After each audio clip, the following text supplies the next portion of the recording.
Dara Pramestia dengan NIM 2501 Dan saya Nyawa Judi Sakat Raja dengan NIM 2501165. Dan saya Inyoman Dimatika dengan NIM 250154164.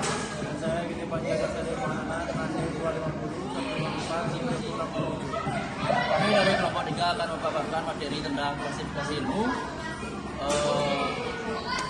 Dari ilmu pengetahuan alam dan ilmu sosial. Jadi di sini yang pertama saya akan membahas bagaimana hubungan antara ilmu alam dan ilmu sosial dalam memahami realitas manusia. Jadi keduanya mempelajari realitas dari sisi yang berbeda, tetapi manusia hidup di alam sekaligus dalam masyarakat. IPA atau ilmu pengetahuan alam memberikan pemahaman tentang dunia fisik dan hukum alam. Sedangkan IPS atau ilmu pengetahuan sosial yang saya bahas di sini adalah menjelaskan perilaku manusia, interaksi sosial, dan nilai-nilai budaya. Kalau hanya memakai IPA, kita tahu apa yang terjadi di alam, tetapi tidak tahu bagaimana manusia meresponnya. Kalau hanya memakai IPS, kita bisa mengerti manusia, tetapi tidak bisa memahami batasan dan risiko dari lingkungan tempat mereka hidup. Jadi hubungan keduanya itu saling melengkapi. Jadi masalah nyata seperti perubahan iklim, kesehatan masyarakat, atau bencana tidak bisa diselesaikan tanpa menggabungkan analisis ilmiah dari ilmu pengetahuan alam dan pemahaman manusiawi dari ilmu pengetahuan sosial.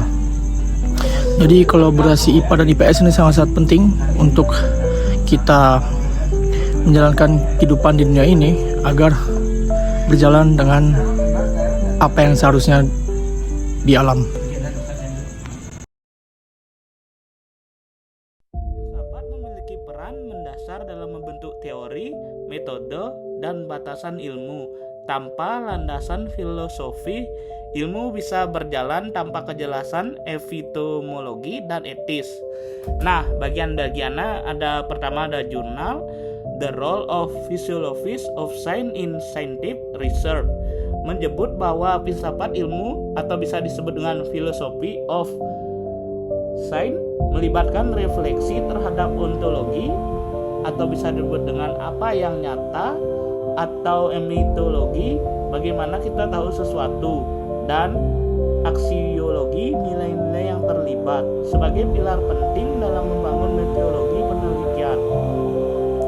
Nah, yang kedua ada artikel West Science Physiology dalam PNAS berargumen bahwa filsafat ilmu tidak hanya kritik terhadap ilmu, tapi memiliki kontribusi positif, membantu memformulasikan pertanyaan ilmiah, menjernihkan konsep, mengevaluasi asumsi tersebut, dan memperkuat interpretasi ilmiah. Nah, yang ketiga ada artikel Physiology in Science, Can Philosopher of Science Permits, dibahas bahwa para filsuf ilmu dapat menyebut ke dalam kerja ilmiah atau bisa disebut dengan filosofi in science bukan hanya mengomentari ilmu setelahnya, tapi memakai alat filsafat dalam penyusunan dan pengembangan teori ilmiah itu sendiri. Nah, yang terakhir ada A New Text for the Philosophy of Science, menekankan bahwa filsafat ilmu perlu memperbarui diri agar lebih relevan di dunia sains kontemporer, agar tidak hanya menjadi kritik pasif tapi aktif dalam membentuk tujuan dan metode ilmiah baru. Dengan demikian, peran filsafat dalam ilmu modern meliputkan 1. Membantu mendefinisikan dasar filosofi, apa itu ilmu dan apa itu kebenaran. Kedua, ada menjadi landasan kritik, menguji asumsi-asumsi ilmiah. Ketiga, ada membantu struktur teori dan metodologi agar koheren. Yang keempat, ada menghubungkan ilmu dengan nilai, etika, dan juga konsekuensi sosial. Terakhir, ada memfasilitas dialog lintas disiplin agar ilmu tidak berjalan membabi buta. Halo teman-teman, nama saya Putu Agus Dara Pramestia, dan di sini saya akan menerangkan, memperjelas apa itu prinsip humanisme. Jadi, humanisme dalam konteks ilmu berarti bahwa manusia, martabat, nilai, kebebasan, dan tanggung jawab menjadi pusat perhatian dalam pengembangan pengetahuan. Ilmu tidak hanya untuk mengetahui semata, tapi juga untuk melayani manusia. Prinsip humanisme mendorong agar penelitian ilmiah mempertimbangkan nilai-nilai etis dan konsekuensi sosial. Humanisme menolak pandangan bahwa manusia adalah objek pasif. Manusia juga sebagai subjek, agen, pemakna, bukan hanya objek studi.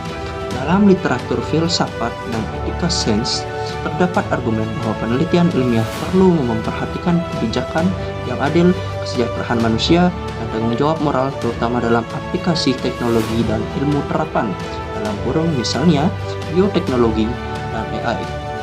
Misalnya, dalam artikel Trust Me, I Am Scientist, How Psychology of Science Can Help, penulis menunjukkan bahwa masyarakat sering meragukan otoritas ilmiah humanisme dalam sains. Berarti, ilmu harus bisa dijelaskan, transparan, dan menghargai perspektif manusia biasa agar percaya. Dalam diskusi global, epistemologi, buku Epistemologies and Philosophies of Science menunjukkan bahwa pendekatan humanistik dan perspektif non-barat menjadi penting agar ilmu tidak mendominasi satu sudut pandang saja, melainkan inklusif terhadap nilai-nilai lokal dan kultural.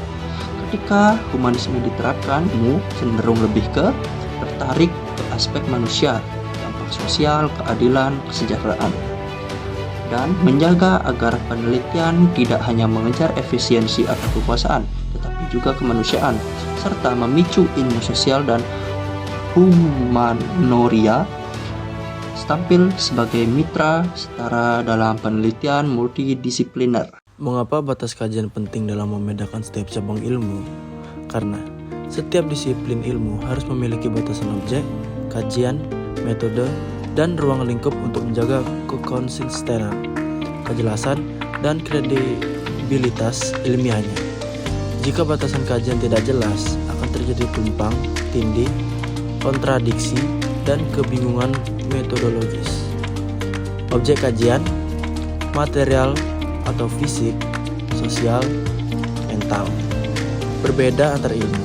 Misalnya, fisika meneliti materi dan energi, psikologi meneliti pikiran, perilaku, antropologi, budaya meneliti simbol, makna, dan kebiasaan. Metode yang digunakan pun berbeda. Eksperimen dan kuantitatif dominan di ilmu alam, wawancara, observatif, studi kasus di ilmu sosial. Terkadang metode campuran agar lebih holistik. Batasan kajian mencegah ilmuwan mengklaim terlalu jauh. Tanpa batasan, kita mungkin menyanyi. Ilmu ketika masuk ke wilayah yang bukan kompetensi atau menggunakan metode yang tidak cocok. Selanjutnya adalah kesimpulan dari ilmu alam, yaitu natural science berfokus pada fenomena material dan hukum yang mengatur alam semesta melalui metode empiris dan eksperimental. Sebaliknya, ilmu sosial memberatkan pada perilaku, interaksi, serta struktur masyarakat manusia yang kompleks dan dinamis. Walaupun berbeda objek dan metode, keduanya saling melengkapi dalam menjelaskan realitas sifat fisik maupun sosial. Dengan demikian, ilmu pengetahuan idealnya berdiri di atas 3 pilar utama: kejelasan meteorologis dan ilmu alam, pemahaman sosial dan ilmu sosial, dan kesadaran moral dari humanisme. Tiganya harus berjalan seimbang agar ilmu tidak hanya benar secara teoris, tetapi juga bermanfaat dan manusiawi dalam penerapannya. Sekian dari kelompok kami. Kami ucapkan terima kasih. Om Santi Santi Santi Om. Nah, sekarang saya akan membacakan kesimpulan bersama teman saya. Sementara itu, prinsip humanisme memberikan arah moral bagi pengembangan ilmu.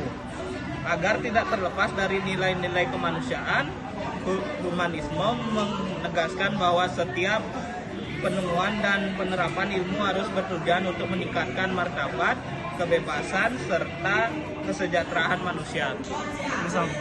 Filsafat ilmu turut memperkuat dasar tersebut dengan menghadirkan refleksi kritis terhadap hakikat, batas, dan tanggung jawab ilmiah.